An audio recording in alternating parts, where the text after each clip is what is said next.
It is the Frank and Friends show. Hi there, I'm Frank Murphy, joined by an extremely special guest, my very, very, very special friend, one of my greatest friends in the world, from his nation's capital, ladies and gentlemen, Gene Bean Baxter. Hey, Frank Murphy, how are you, my friend? How are you? I don't have your applause sound effect, but it doesn't matter. I can pretend. Of course you have it. If somebody had come up to us when we were new friends back in the mid-1980s and said, in the year 2022, you're going to be living in Tennessee, Frank. You're going to be living in London, England, and you guys are going to be doing a video podcast, we would have said, what the hell's a podcast? Exactly. What are we talking about here? We only know radio, but here we are all these years later finding our way, Frank. It's very exciting. And thank you. And you have a hugely successful podcast called A Cup of Tea and a Chat. Well, your definition of hugely successful, very different from mine, but it does pay some bills, and I enjoy it very much, and I love doing it. I really do. Mine pays no bills. So therefore. But you've figured out a way to invite lovely, accomplished ladies over to your house several times a week, and I have to give you credit for that. I'm doing all of mine remotely, but all the ladies are coming to hang out with you. It is unbelievable. Catherine Frady is very busy. She's the executive director of Marble City Opera, and they have a world premiere coming up in just a few days on February 24th, 25th, 26th. Mm-hmm. And so she's got rehearsals and things and all this business, and is telling me, I missed a day of recording. I can't come over. I said, it is called Frank and Friends. That's why I've got the sign behind me that says the Frank and Friends show. And I've got my friend Bean, who was just on with your episode number 200, and you did it like this, like a video, a Zoom. Right. And I thought, that's fantastic.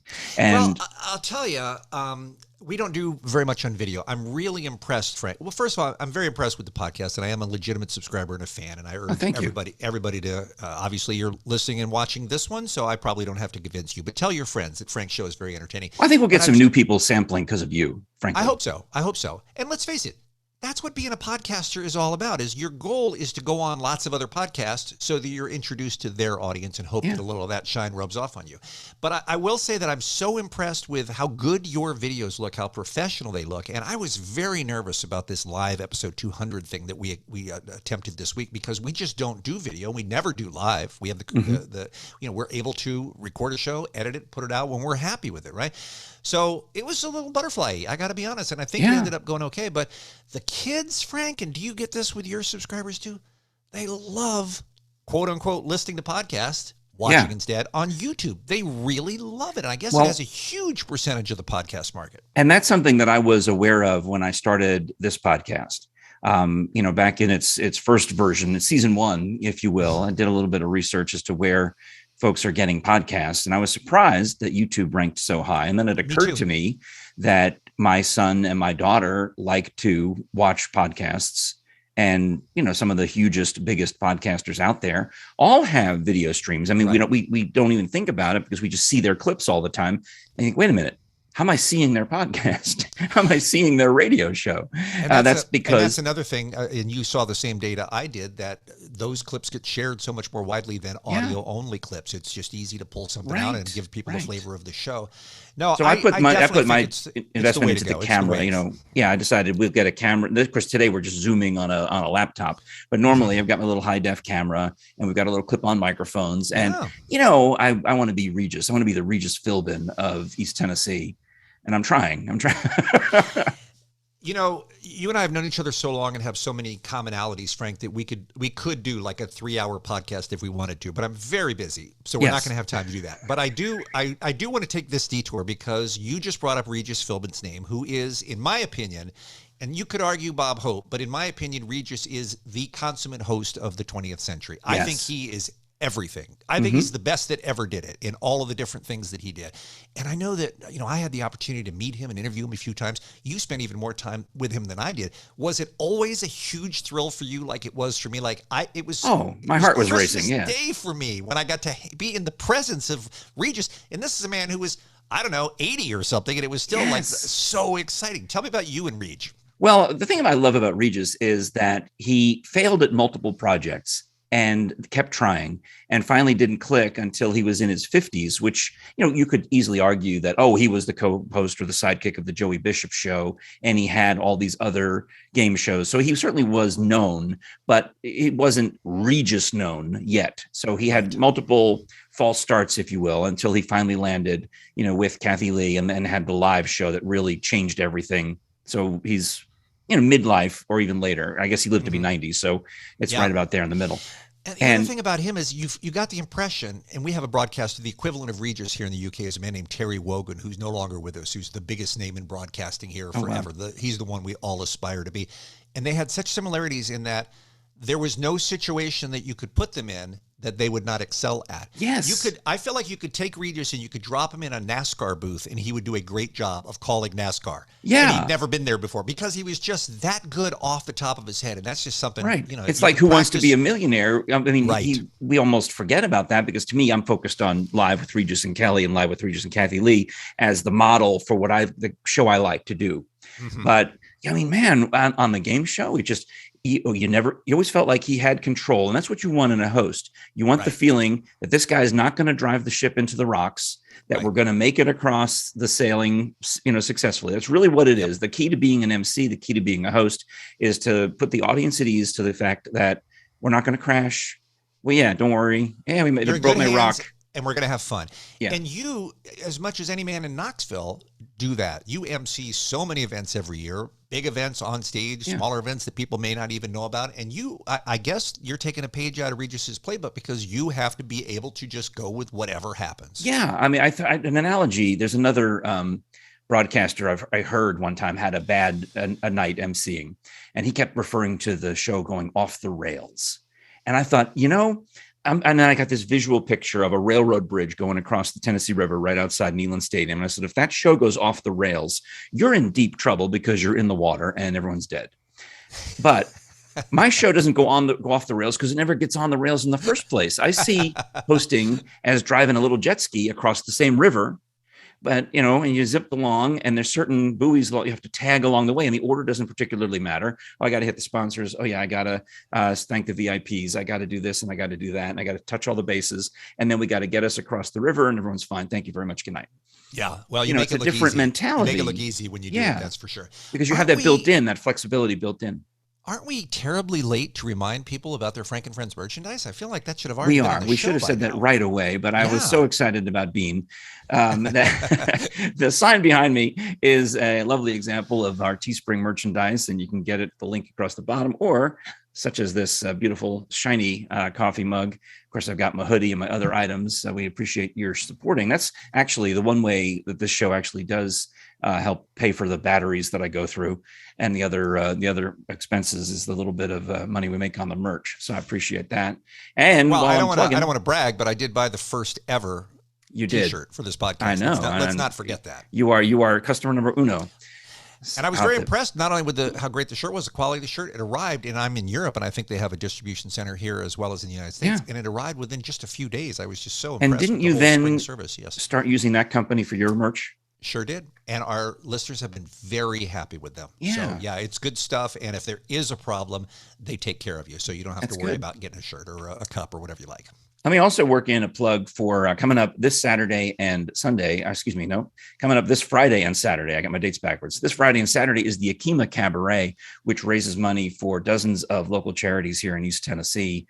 So they sell tickets to this event, and they're not cheap, but it's a great show. You get dinner and dancing and a fantastic musical entertainment. This year's theme is the Roaring Twenties, When Decades Collide. So they've got the stage divided up into two halves with the ladies and gentlemen singing about they take current songs like the theme from Friends and maybe even YMCA or some Pink songs. And they sing it in the style of the 1920s over here and in the style of the 2020s over here. And the two sides of the stage don't interact until the end of the show when the decades collide. And it's like post-pandemic in both situations. I love the idea of that. And I am also impressed now that we are 100 years past the Roaring Twenties. Yeah. It's so amazing to me how many songs from that era people still know, songs that are still popular. Like Rhapsody in Blue obviously comes to mind. I just looked up a couple of others. Old Man River is a song that, people come across at some point in their life. The Wildwood Flower from the Carter Family. I mean, there's just a lot of songs now that are celebrating their 100th anniversary, which is just remarkable to think about the staying power of those hits. Are they in public domain now? I guess some of them are. I think some of them are, yeah. Some of them you can renew the copyright, I guess. Right. Oh, well, cool. Well, I'm going to go. My wife and I are going Friday night to the Akima Cabaret to see this take on it, and that's going to be a lot of fun. And we do appreciate all of that help. Something else that is, we're recording this on the 30th anniversary being of the demise of one of our favorite stations, 105 WAVA. Thank you. Really? 30 years ago today, it switched format and it has switched to religion and has stayed religion all these years, right? Yeah, 30 years. So religion longer than it was ever a pop station. Absolutely, yeah. And that was that's where you and I met, was working at WAVA, even though I knew who you were because I'd heard you on WPGC, and you and I worked at some of the same stations, WYRE in Annapolis and WOHN in Herndon, and maybe one other one, but at different times. But anyway, we both ended up at WAVA. WAVA, I have to say it like that. Have you stayed in touch with a lot of people from that era? That's what I was going to mention, is that David Edgar, who really has taken on the mantle of the WAVA remembrance, posts the final hour every year, the audio to it every year on Facebook, and made a post wearing his WAVA t-shirt last night. And some of our friends like Susan Coburn and Michelle Snyder and a few others start chiming in on there. Oh, we should have a reunion.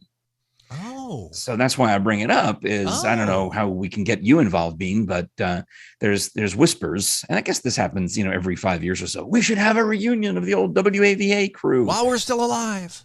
Yeah. But one thing that David posted on Facebook this time, I'll have to do a screen grab and send it to you, was his intern journal from when he first started as a high school intern. And you're in this first sentence, is that he says, went into the production room and met Chip and Gene, who were working on some kind of, I forget the name of the equipment, that like a Sonovox type thing that changes your voice and alters your voice. Anytime anyone brings up, I've got a story about you from the past, Bean, I'm always convinced this is my Me Too /cancel moment, where somebody's going to come forward and say, well, he shouldn't have touched me under the desk. But thank goodness it wasn't that. It was just, we met that day and everything was fine. That's why you're lucky you and I are still friends, because the stories that I remember will stay unspoken. How dare you? I don't like the implication of that at all. So Frank, I don't know if your subscribers will care about this. I don't think they've cared about anything we've said so far. But it's interesting you talked about posting that final hour of that radio station before the format switch. Talk about the hour that you and I produced that became a perennial every year that we were so proud of. The one and only Frank and Beans, or Beans and Frank's production, whatever we called it. I think it was Frank and Beans, because it was funnier, Right.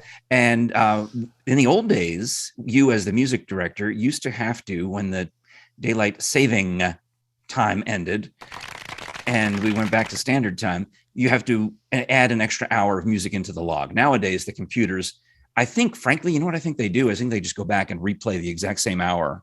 The computer doesn't know.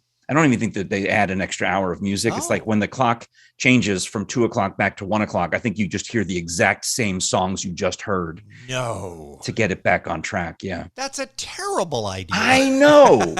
I agree. But what we did was so much better. In the early days of computing, you had to manually insert an hour because the computer didn't understand a 25-hour day. I don't know why they should have built that into it. Right. So, and the overnight jock who pulled that shift had to sit there and manually put the songs in every 3 minutes, hit another one. Yeah. Right.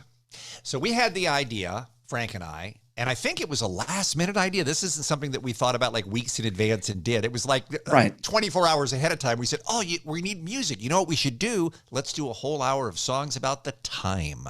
Yes. And we're working on it that last weekend in October. And you, of course, being the music master, had all of these things. And I was coming up with the little blurbs that we could read, like, credited to Benjamin Franklin, the daylight saving time was supposed to help farmers, which is the stupidest thing if you think about it. Yes. Farmers are the last ones to benefit, the least likely to benefit from time changing. There were a lot of myths about how DST got started, that's for sure. But we were reading those. We found a ton of songs, and we really thought it was we enjoyed, not that a soul heard it at 2 o'clock in the morning on a Sunday, but we enjoyed it. I remember myself and staying up at my apartment in Alexandria to listen to it, not just that year, but in subsequent years. And I heard a few comments once in a while about it. And every time I hear any of those songs, and the other thing that you did, Bean, is at the beginning of the hour, we had songs that were about not having enough time. Give me just a little more time. And then by the end of the hour, it was too much time on my hands. Out of Time, right. Yeah. Turn Back the Hands of Time, all those kinds of songs. Yeah. Time Won't Let Me. Fun. Yeah.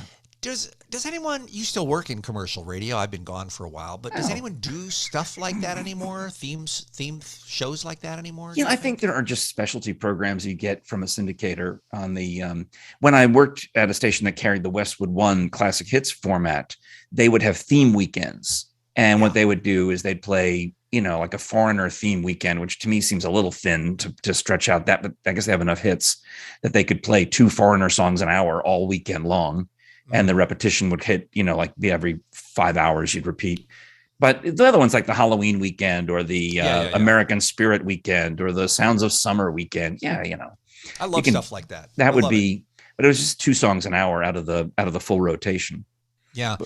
Do you think any of your audience is interested in this, or is this just Radio Nerd 101? What do you think? Is it just David Edgar listening at this point? I hope David Edgar's listening at this point. I mean, that would be fantastic. And I don't know. I mean, to me, it's interesting because we're talking about songs and talking about music and things people can relate to, which brings to mind one more topic that I didn't put on my list, but I'm supposed to on Friday night, this coming Friday night, I'm supposed to be a guest on a radio show called The Funhouse. I'm switching beverages, by the way. That's cool. Finished my tea. Now this is hot tea. Now I've gone to iced tea. Well, I've got coffee. Like we're about halfway through now, so now I'm ramping up. Good point. Okay, Good point. All right, what's the Funhouse? The Funhouse is a show on the college radio station WUTK, and there's a couple of guys who I think have been on it since they were in college, and as far as I know, they've had this show the entire 20 years that I've lived in Knoxville. Wow. So oddly, they were coming up on the 30th anniversary of me moving to Los Angeles and the 20th anniversary of me moving to Knoxville. They both fell in 2 years, Okay. So anyway, these guys have had this show, The Funhouse, on WUTK Friday nights. And they said, would you like to come on and be our special celebrity guest? I said, sure. Why not? But then they emailed me and said, okay, just send us a list of the songs you'd like to play while you're on. And I'm panicking because I don't have songs. I got nothing. Remember the time I guested on your podcast and you said, pick a song. And I'm like, I got nothing. I don't have songs. I don't think about songs. I don't have songs stuck in my head. I don't listen to songs. It's so foreign to me. It would be like somebody telling me they don't watch television. Like I can't imagine a life without that kind of media. Yes. Either one of them, songs or television. They're both such an important part of my life. So I need some cool, hip songs that I can send to these guys. Well, I'm happy to send you some, but tell me more about the station, though. Is it a traditional college station in that every DJ who comes in kind of does their own? Someone does a blues show, somebody does a grunge show, somebody does a Latin flavored show, that sort of thing. So exactly. So what's your brand, would you say, Frank? Well, I got one. I thought of one song. Uh-huh. You remember how much I liked Buckwheat Zydeco back in the day? Yeah. And Mardi Gras is coming up soon enough, and I'll be on Friday, February 25th, and Mardi Gras is March 3rd or 4th. First. Okay, for March 1st. So it's the last show before Mardi Gras anyway. So I thought I'll bring in Mati Field by Buckwheat Zydeco, and it's like 6 minutes, so that counts as 2 or 3 songs. Well, yeah, you could do that. I mean, that's what I'm going to do. Why don't you do? Well, this is interesting that you should bring this up because you and Catherine actually talked about Mardi Gras on the last episode. Yeah. And I know that she hadn't been and she wanted to go. Have you been? Not to Mardi Gras. No, the only times I've been to New Orleans, it was August. So you can imagine how hot and oppressive and humid it was. Oh, I don't have to imagine. I lived it. I lived it. Of course, I know. Do a Mardi Gras theme. That would be so fun. I can't imagine people wouldn't get into that. You're in the South. Mardi Gras is not that far away. People know about it. There's so many great songs. Mobile, Alabama has a huge Mardi Gras parade. And the first, I think, and I heard you guys discuss that, and I was impressed that you guys have a Dolly Parton float in that. Yeah. So, all right, that's what I'm going to do then. I'm just going to, because I can think of a few other Zydeco songs that I have. Actually, I have some Zydeco CDs. It's just I don't ever listen to them. And don't limit yourself to Zydeco. I mean, there's lots of great soul songs. Oh, sure. Lots of different kinds. I mean, honestly, Professor Longhair, his Going to the Mardi Gras song, I think is the anthem of the whole city. All right, I will have to Google that. Oh yeah, that's fan. And I'm happy. Is it on Spotify? Songs. Oh, okay. Sure. Yeah. Because that's what they want me to do is basically make a Spotify playlist because that's the easiest way to communicate the songs that to them. You can just do search for Mardi Gras and a million playlists will come up and just pick and choose what you like. Right. I do want to say this because I lived in New Orleans for not long, only about 3.5 years, but it really wormed its way into my heart. It's my favorite city I've ever lived in. And people do have not been to Mardi Gras, do have a misconception that it is all a free-for-all and it's nothing but just everybody in the world getting drunk and flashing their boobs. And I got that impression from my friend Bruce Flammy, who went to Tulane University. He talked about the Gras and how it was like the amateurs come out to play. You know, the hardcore partiers are there year-round. Like on Halloween or like on New Year's Eve, people do get out of control. And there's no question that there is a fair amount of that. Look, that's not made up, but that's the only Mardi Gras you see in the movies. The only Mardi Gras is 500,000 people crammed into the tiny French Quarter area, and it is just going crazy. Right? Well, everything I know about New Orleans came from the movie The Big Easy, starring Dennis Quaid. Okay, well, it's time to update your references. So, but here's the thing I'll tell you as somebody who lived there is the Mardi Gras goes on all over the city. That's what it's like on Bourbon Street and in other parts of the French Quarter. But if you're to lift your top expecting beads down where I lived, you'd get arrested because you were in the Garden District. The Garden District, right? Which is the opposite. And down there, it's a family-friendly event. No way. Family-friendly. You bring out the kids. You go. You watch the floats. When we lived there, we lived 3 blocks from St. Charles Avenue, which is one of the huge parade routes, one of the most beautiful streets in America. And where the St. Charles streetcar, the oldest continuously operating streetcar in the United States, still operates today.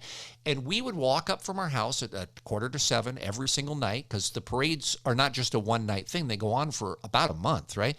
And every night we'd watch a different parade. Get out of here. Like I said, it's families, it's picnics, it's parties, it's everything. And it's a completely different event. It's so wonderful. And the people are so friendly. They're friendly year-round. But at Mardi Gras, Frank, and I know this because it's happened to me, you can be walking down the street and somebody will have a huge crawfish boil out on the sidewalk in front of their house, and everyone's welcome. How do you boil a huge crawfish? Do you have to get an extra large pot? Why don't you just call it a lobster? Because it's not one crawfish. It's huge crawfish. You said you were boiling a huge crawfish, and I thought... Right. I mean, a crawfish boil, right. All right. And oh my gosh, that's a flavor, man. When you get hooked on that, you move away from New Orleans, and man, do you miss being able to have some crawfish. And of course, it's got potatoes, it's got corn and everything. But the point is, everybody shares and everybody's welcome, and it's such a beautiful festive atmosphere. Oh, that's nice. It's nothing like it. If you get the chance to be in New Orleans at Mardi Gras, and as you pointed out, August, not a great time to be in that Gulf South. This time of year, great time to be there. Beautiful weather. I like it. All right. Well, then my wife wants to go. And every year that we've talked about going to New Orleans during her spring break, you also would always be out of town. Like the 3 years you lived in New Orleans, like, Bean, we've got mid-March right around St. Patrick's Day. And you're like, no way. I'll be in Europe. That was always a regular vacation on the radio show I used to do. And by the way, that was because I didn't want to have anything to do with St. Patrick's Day. No offense to your people, but they always wanted to do some sort of a live show on St. Patrick's Day at some bar, and I was like, I gotta miss that, so I'm just gonna take vacation. Then what you need to do is go over to Dublin for St. Patrick's Day, because I understand that's just as gross and just as messy as French Quarter Mardi Gras. Yeah, exactly. So, I'm sorry we didn't get a chance to see each other in person in New Orleans, but I think I came up to see you at least a couple of times. Oh, you did. And in fact, after I'm going to do the commercial here, but I think I need to get you to come back over here, because I can't believe that I've not taken you to any of the numerous pancake houses in Sevier County, Gatlinburg, Pigeon Forge. And it's Pancake Central. It's got to be the pancake capital. And I'm going to rub it in. You got me where it hurts, because I'm a pancake enthusiast, and I'm having a lot of trouble finding what you and I consider delicious American-style pancakes here in Europe. I'm going to have to get involved in this. We're a crepe nation, really, is what we are. My wife likes crepes. They're okay. And by the way, Mardi Gras, March 1st, is also Pancake Day. It's Shrove Tuesday. It's also Pancake Day here in the UK, which is a huge thing. Lots of restaurants have pancake specials. It's an old tradition to use up those ingredients before, because you couldn't eat them on Ash Wednesday because you're supposed to be fasting. So you'd use up some of the leftover ingredients. All right, what commercial are we doing, Frank? Well, we're doing Maureen's Barn House, which is better known as the Middleburg Barn outside Washington, D.C. And I don't know if you and I both DJ'd many wedding events over our time. I used to actually go out to Middleburg and DJ events there was some private girls' school that I would go DJ their senior formal or something like that. But since all of those days, my friend Maureen, who used to work at WAVA and then worked at NPR, now has this barn. She has the Fox Chase Farm with horse jumping and horse shows and horse activities.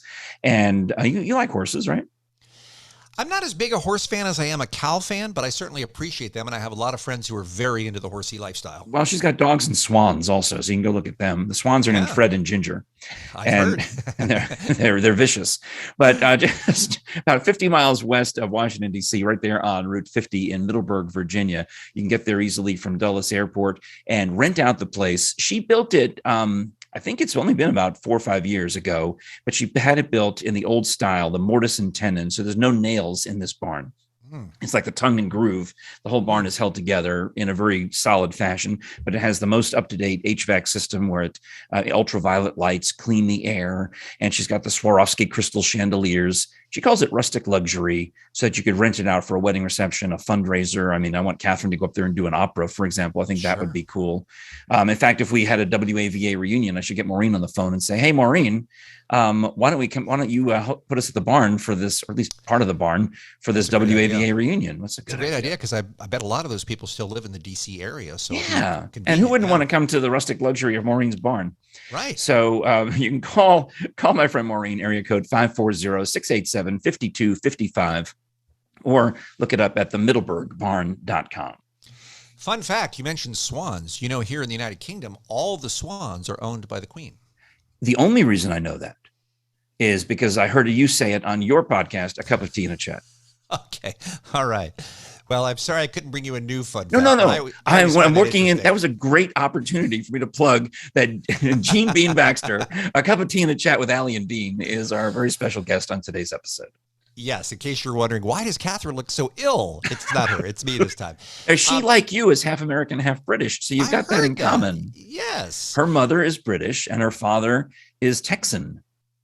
I have a North Carolina father and a British mom. So there's a lot of commonality there. Yeah. I do want to mention, you're kind to plug the show, is we are a Patreon show for our favorite subscribers, but we also do put out a free weekly sampler, and you can find that everywhere you get podcasts. So if you want to get a flavor for what the show is like with my wonderful colleague, Allie McKay, who I worked with back in the days on the radio, another radio station that you and I worked at together, K-Rock. KROQ. We've been doing the show now for about 16 months or so. And like I say, it's free to check out on all the regular podcasts. I'll put a link in the description. Then you can thank you, Frank. Then you can decide if you'd like to hear more of that nonsense. Go ahead and subscribe. Yeah. So it's very reminiscent. I mean, you put a tweet out the other day thanking everyone who worked with you on K-Rock, and thank you for including me in that. But I'm now seeing, because you included me in it, the responses from your fans who talk about how much they miss the old Kevin and Bean show.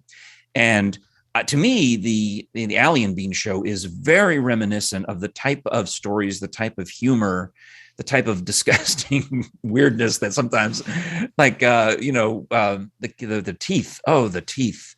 Oh, teeth. the kid with 500 plus teeth in his mouth. Yeah. Yeah, that was something wrong. It was some kind of surgery had to ensue. Yeah, but those kind of weirdo stories that very much remind me of the old Kevin and Bean show. Well, I mean, maybe there's some sort of commonality, some sort of factor that might indicate why that show would be similar to this show and some of the same topics. I can't. And it's exactly you is what I'm trying to point out. It's the audio drops. It's the sense of humor, the look at the world. It is, and I'm sure you have this too, especially since you've been in Knoxville for a long time and on Knoxville radio for a long time. It is humbling to see how many of your listeners who then become quote unquote fans and follow you from place to place, and still are there with you, still in the audience today. I mean, it really is, like I said, I can think of feeling. Maybe two people. Oh, maybe. You're selling yourself short. No. There's this one guy who he was such a nice guy and such a nice fan that when my position was eliminated from a station, he called the receptionist, and she must have thought that we were pals in real life because she gave him my cell phone number. Nice. That's so what now, you want. That's what you want from the person who answers the phone, is just willy-nilly handing out your personal details. So he now texts me almost every day, either about a song he heard me play on 104.9 Lake FM, or like, oh, I heard the Beatles. I'm like, yeah, you did. I played the Beatles. That would be accurate. Wow. Good for you. Good on you. But you told a story with Catherine recently about going someplace and your name had value because this kid and her mom had kind of grown up listening to you as they were taking her to school and everything like that. That does happen, especially in Sevier County, where people recognize me from the old Star 102.1 days, because I was on that show for 8 years. Right. And the kid, if they were in a preschool or not preschool, I mean middle school or high school, they're now grown in their 20s, late 20s, and it's kind of that odd thing where they're running some business in Gatlinburg, and they're like, wait, you're the guy from I remember from middle school. I'm 27 now. Well, the radio show that I did in Los Angeles that you were a part of for a few years, as you know, ran for 30. I was there for 10%. Yes, so it ran for 30 years. So you can imagine how often I hear from people who, by the way, my co-host Allie started listening in elementary school. Okay, how weird is that? And she's now a grown woman. That's what she. Well, I believe her. She's a Los Angeles native, right? But we hear stories like that all the time from people you just can't believe that we've been lucky enough to be in their ear holes for this long. It really because you get celebrities who tune in to a Los Angeles. You forget that celebrities are regular people who have to get up and drive themselves to the studio at 6, 7, 8 in the morning. And that's mind-boggling that this famous people do things, it's yes. I mean, many celebrities have that story where they're driving to work and no one can believe that they drive themselves, or they go pick up their own dry cleaning, and it's just mind-boggling to the person on the other side of it. Like, wait, why are you doing this instead of your staff? Yeah, they don't have a staff. I think, people do have a very warped idea of what it's like to be famous. And I'll tell you something else. I don't think you want to be famous. I think if you can avoid being famous, go for the rich and accomplished part, skip the fame part. That's what you need to do. Well, I've got neither going for me, although I'll tell you, I do feel a little bit of it. Actually, now, the same guy who texts me, I heard the Beatles, will also text me about the East Tennessee PBS Scholars Bowl. Oh, yeah. So he'll text me and say, wow, Benji's really tearing it up tonight. One of the kids from Hardin Valley. And I'm thinking, and if I'm not home, I'm like, because we recorded these episodes in October and November, right? Right. And they're showing them. So I try to watch when the new episodes air. In your goal to become Regis Philbin for the 21st century, though, this Scholars Bowl, I think, is an important job for you. Yeah. This is exactly the direction you want to go. Right? It is. Hosting on television is I think this is probably, I wish I'm not going to make Regis kind of dollars, but of all the things, if you had to pick one thing and put it, first in my obituary, I probably would say, go ahead and put Scholars Bowl host first, because I work hard at it to learn the information so that when the kids say the answer, I know instantly if they're right or wrong. It's not going to be looking on the paper necessarily. I've absorbed the information enough to understand, oh, wait, no, that's close, but it's not correct. So I can't say yes. There's a difference between the right answer and what you've said, that kind of thing. I would imagine all this work you've done with Scholars Bowl must help you with your crossword puzzling too. You've learned a lot of stuff you ordinarily would not have come across. Yes, it does. In fact, I've I mentioned it on the show a few times. There'll be some word or some answer, and the kids say you don't know it, and I'll just say, well, it's a common crossword puzzle. You'll know it in a few years. A common crossword answer. Speaking of crossword puzzles, Frank, I need your opinion on this. All right, I love crossword puzzles.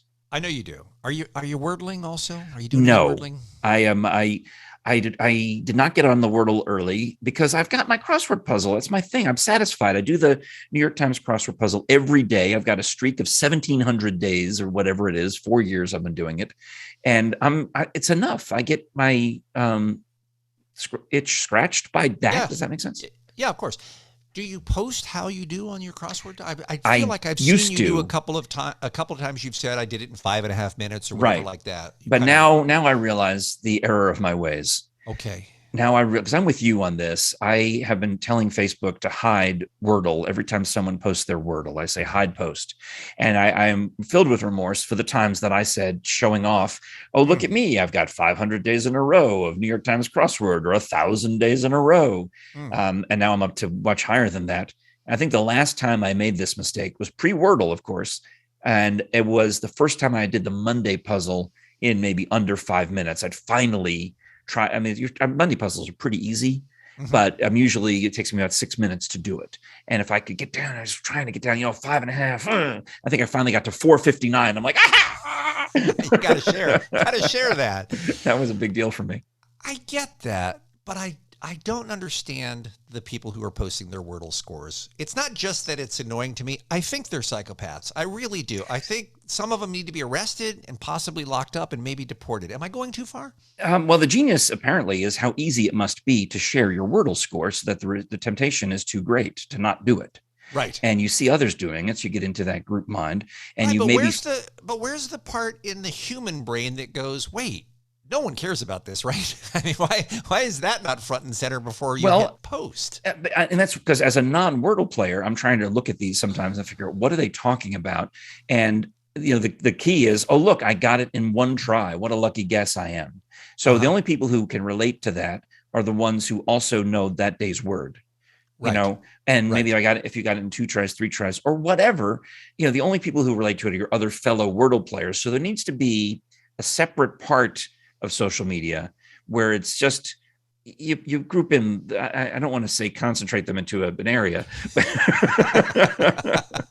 that would be very, very wrong. Yes, but I see where you're headed. Yeah, I think that may but be, incarcerate them. I mean, put them in Facebook exactly. jail. I don't know really what the right word would be for that. I know that there are a lot of other issues in the world that are more important. I'm not pretending there aren't, but I do feel like something needs to be done. I don't know who needs to do it, but something. Well, the New York Times bought the Wordle and apparently got everybody mad because I follow the New York Times wordplay on Twitter because they'll have comments about the crossword puzzle.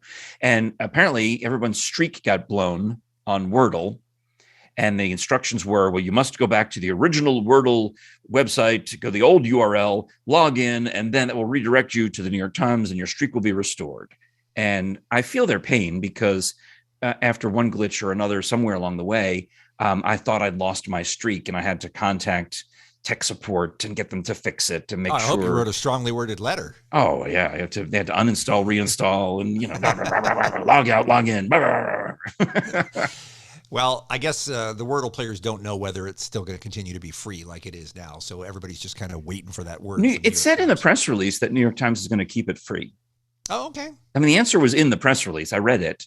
I don't know that most people did, but so that's their plan, is just to use it, and then maybe they'll put ads on it. That's because otherwise, why buy it if they're not charging to play it? There's got to be some advantage to the Times to own it. Well, if you can get all of those people into becoming New York Times wordplay fans, you may then be able to entice them, because they have this one called Spelling Bee, and they have, of course, the crossword puzzle, and they have the mid-size, the mini-size, all these different types of word games. So they might figure they can get this huge Wordle audience and get 10% of them to start to pay to subscribe. I pay for the New York Times crossword puzzle. In fact, I like it so much. My wife, Frank, you don't pay for anything. You know. Must love this crossword puzzle. Sometimes I hate it.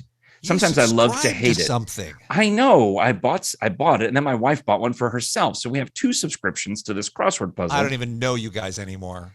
This is terrible. Shocking. This is absolutely shocking. Well, I don't know what's wrong with me. My grandfather used to do the crossword puzzles. Maybe I'm turning into him. I don't know. You're right, though. You're right. This is not me. This is just wrong. It's wrong in every sense of the word. We used to joke back in the K-Rock days when you were our producer that if we went out to lunch with you, you would sit as long as it took to make sure that somebody else picked up the check. Absolutely. If you were there all day, you would never break and go, you know what? We got to go. So I'm going to go ahead and pick this one up. You would just wait us out. Very impressive, Frank. Well, but I think I mentioned this to you or somebody once before, that I came from the school of the Don and Mike show, where they would order us to go to breakfast with them. In fact, I think I told you I had to call the Chinese restaurant across the street and get them to open early for Don and Mike to come over in their celebrity and have Chinese food at 10:30 in the morning. And they always picked up the check, which to me seemed reasonable because I knew how much they knew that I knew how much they were making. Right. And they also said, you need to come with us because this is the only meeting we're going to have. Right. And then we're not going to see you again until tomorrow morning. So yeah, it was for plate of cashew chicken. It was worth it for them to pay for the cashew chicken to have all of this other, business taken care of. And that's my mentality all along. And even Jay Thomas, when I worked with him, if you went out to Chez Nu over in Toluca Lake or wherever it was. Fancy Hollywood actor, so he went to the fancy places, right? Yeah, he would pay. Yeah. I think we're out of time, by the way. I think so. Yeah, we got to wrap it up because I have people coming over for dinner. I've still got to take my dogs to the walk. But let me just say this, and maybe no one will be interested, but I think this is a fun fact. And I love fun facts. I do. You know this already. The house that I lived at in New Orleans, in the Garden District, Camp Street between 8th and 9th, was previously owned by Jay Thomas, by self-same Jay Thomas. It's mind-boggling. The house from him. I went all the way to New Orleans to shop around, found a house that I loved. I'm walking through it with the realtor, and I see on the wall a miniature version of the Hollywood Walk of Fame star, and I get a little closer, and it's Jay Thomas. Jay Thomas. And I said to the realtor, I said, "You're not going to believe this, but I know that dude." And she's like, "What?" I'm like, "Yeah, he lived because he's from, actually, I think he was born in Texas, but grew up in New Orleans, lived most of his young life he and Richard Simmons born the same day. I think they used to talk about it all the time. Yeah. I just couldn't believe that of all the places in the world, I would buy a house from not only a dude in radio, but a dude that I admired and knew. Well, you were looking for a house where you could broadcast, right? So did they steer you toward this one for that reason? No, not at all. Oh, I thought he had a studio. He did have a studio. Well, it was empty. The house was already empty, mostly. Most of the stuff was out of it already. Except for the star of the Hollywood Walk of Fame, which apparently he doesn't care about. No, it was staged. You know what I mean? Like most of his personal stuff was out, but they left some furniture to stage it so that potential buyers could get a feel for what it would look like. But yeah, the same room, and in the years that I lived there, I did my Kevin and Bean K-Rock show from the same room where Jay Thomas had been doing his Sirius XM show. And we spoke on the phone a couple of times. We never actually got to see each other again. It just didn't work out, but we had plans at some point he was going to come over. He passed. He tragically passed. But may he rest in peace. Such a weird coincidence. He seemed like such a good dude too. Yeah, well, he did throw a water bottle at me, but he missed. So I'm gonna be. I guess that's good. Yeah, he's fine. Well, I don't know why he did it, but he was angry. He got angry. Well, he thought I was the company man. He thought MS Broadcasting had moved me in to spy on him and never really trusted me. And that wasn't exactly. It wasn't the case. But he got mad and threw the water bottle at my head. But whiz. Radio, huh? Radio, yes. Good times. May he rest in peace. God bless him. But I'll say, speaking of audio entertainment, we love. Fun, by the way. Thank you. I'm glad you're here. Audio entertainment. I know you listen to audiobooks, and I know you listen to podcasts, and even now, Audible has what they'll call custom programming, audio programming exclusive to Audible. And you can get it by going to audibletrial.com/Frank and Friends show, which is another way to help support this little podcast. Even if you just stick around for the free 30-day trial, you'll get 1 credit and you can download anything and keep it forever, or you can stick around and get credits every month and download more and more stuff. And just like, I think I told Catherine with this, I used my credit to download the longest possible book I could find so I would get my money's worth. What was it, Frank? It was an improv textbook written by some of the guys you would recognize from Upright Citizens Brigade in New York. So, but it was like really, really, really long, like hours, 18 hours or something like that. Who is it? I'm not trying to put you on the spot. Matt Walsh, I think, was one of the improvisers in that book. Yeah. Great. Who is it? And this is on the tip of my tongue because I know I've read it recently, and it made me think I was going to use your code to get Audible. There's some celebrity Mel Brooks that has an Audible deal. Is it the Mel Brooks autobiography? Is that what it is? A lot of these celebrities have read it, and that's that would be my next download, the Mel Brooks autobiography, man. Right. Maybe that was it then. Maybe that was it. And I thought, it's time to get Audible because I can't wait and the book's not out yet. I guess it's coming out. It is. Sure. I thought it was out. Or maybe it's not out in England. I think it's out here in America. Okay. Yeah. Because that is something I definitely am dying. I mean, how many 95-year-olds write a book? I'm really excited. Tell the Queen to get on that. He saved up until he had enough stories, that's for sure. Can't argue with them about rushing into writing an autobiography, but yeah, that's where I'm going to use your code for Audible. I can't wait for that. I appreciate that very much. Thank you so much. A couple other things that are coming up. Of course, the Akima Cabaret Friday night and Saturday night. Hope we'll see you there. My wife and I will be at the Friday. And then Saturday morning, 10 a.m., Dr. Bill Bass and I will be at the Rose Glen Literary Festival. He'll be signing books and selling merch and talking about the dead.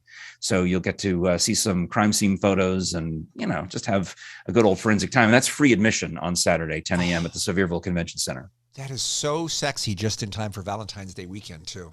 Well, we had a show. This show comes out, of course, the day after Valentine's. So last night, Valentine's night, Dr. Bass and I were down in the cave at Cherokee Caverns for a Valentine's night with Dr. Bass.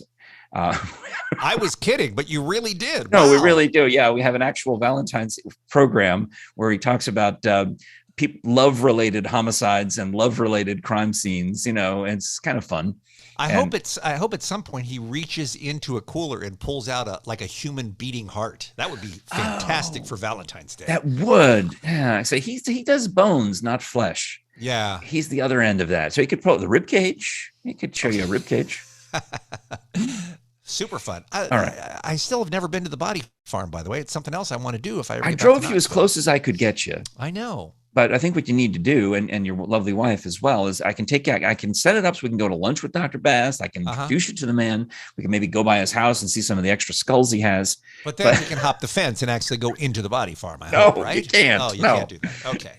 I'll send you the interview I did with the new Body Farm director, Dr. Donnie Stedman, because I interviewed her for PBS, and they just put that on PBS Passport literally yesterday. So you're a busy man, Frank. All right. Bean. Cup of tea and a chat with Allie and Bean. Thank you so much for being our special guest on today's Frank and Friends show. I am deeply moved and deeply touched. My pleasure. I had a great time. Bye, everybody. All right.